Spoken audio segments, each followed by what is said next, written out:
Hello everyone, finally চলে এসেছি আমরা ডেজার্টে। তো আমরা প্রায় বিকেল সন্ধে নাগাদ আমরা ডেজার্টে পৌঁছে গেছি। আমাদের ফিরতে একটু দেরি হয়েছে। আমাদের যে টাইমে ডেজার্টে পৌঁছানোর কথা ছিল সেই টাইমটা আমরা আসতে পারিনি, আমাদের একটু দেরি হয়েছে। তারপরে ডেজার্টে এসেই ফার্স্ট আমরা যেটা শুরু করলাম জিপ সাফারি। খতরনাক ছিল বস জিপ সাফারি, পুরো একদম সারা শরীর একদম ঝাঁকিয়ে দিয়েছে। তারপরে আমরা সোজা জিপ সাফারি করতে মানে আমাদের ক্যাম্পে থেকে জিপ সাফারি করতে করতে আমরা চলে গেলাম ডেজার্টে। আর লুক অ্যাট দ্য ডেজার্ট, কি অসাধারণ না? তো আমাদের মুখ চোখ এক্সপ্রেশন দেখেই বুঝতে পারছো কতটা হ্যাপি, আর এতটা ক্লান্তির মাঝখানেও কতটা হ্যাপি। আর ডেজার্টে পৌঁছানোর পর আকাশটা দেখে এমন মনে হচ্ছিল পুরো আমাদের হাতের নাগালে চলে এসছে, মানে এত কাছাকাছি লাগছিল। তারপরে শুরু হলো আমাদের ক্যামেল রাইড। এইগুলো পুরোটা প্যাকেজের মধ্যে ছিল।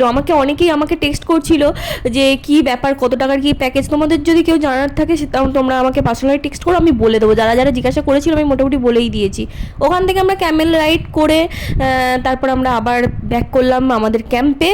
আর এত দারুণ লাগছিল, আর মাঝখানে ঝড়ও উঠে গেছে অলরেডি, ঝড় দেখেই বুঝতে পারছো।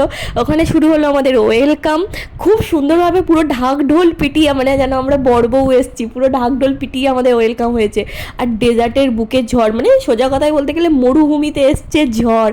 জাস্ট দেখো চারিদিকে, মানে তাঁবু টাঙানো আছে, ছোট ছোট তাঁবু, সেখান থেকে আলো জ্বলছে। আর তার উপর নাকি এইরকম সাংঘাতিক ঝড় হচ্ছে। আর ফাইনালি আমি ড্রেসটা চেঞ্জ করে যে রিল্যাক্সটা পেয়েছি সেটা ভাষায় প্রকাশ করার মতো নয়। আর ঝড়টা দেখতে পাচ্ছ পুরো মাথার উপরে কি পরিমাণ বিদ্যুৎ চমকাচ্ছিল।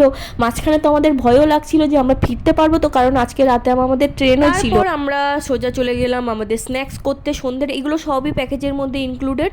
স্ন্যাক্স ডিনার করে আমরা আমাদের মানে ট্রেনে ছেড়ে দেবে জয়সালমী স্টেশনে। তারপর শুরু হলো কালচারাল প্রোগ্রাম।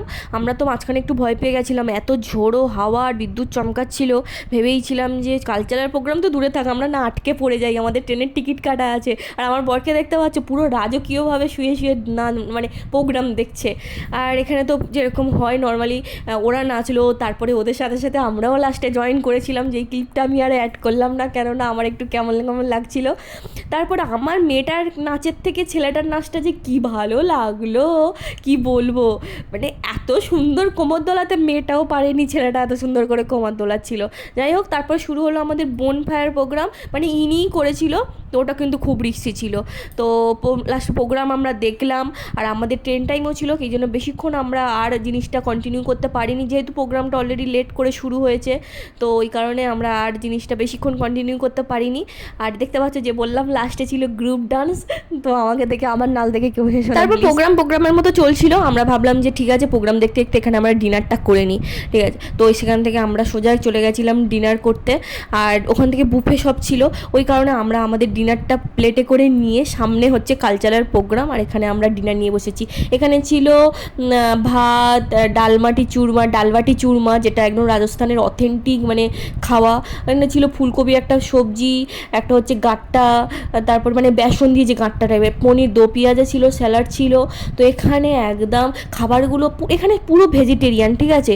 এখানে লোকাল লোকজনেরা আমি যতটুকু এসে দেখেছি সবাই প্রায় ভেজিটেরিয়ান। অ্যাকচুয়ালি যারা ট্যুরিস্টরা আসে তাদের জন্যই ননভেজের আইটেম থাকে, কিন্তু এখানকার মানুষেরা কিন্তু ভেজিটেরিয়ান। আর বুঝতে পারছো ডেজার্টের বুকে বসে আমরা ডিনার করছি, আর সামনে হচ্ছে কালচারাল প্রোগ্রাম। তারপর কি ডিনার করলাম, আমাদের টাইমও হয়ে গেছিলো, যেহেতু অনেকটা রাস্তা আমাদের আবার ফিরতে হতো। সোজা চলে এসেছি আমরা জয়সালমীর স্টেশনে।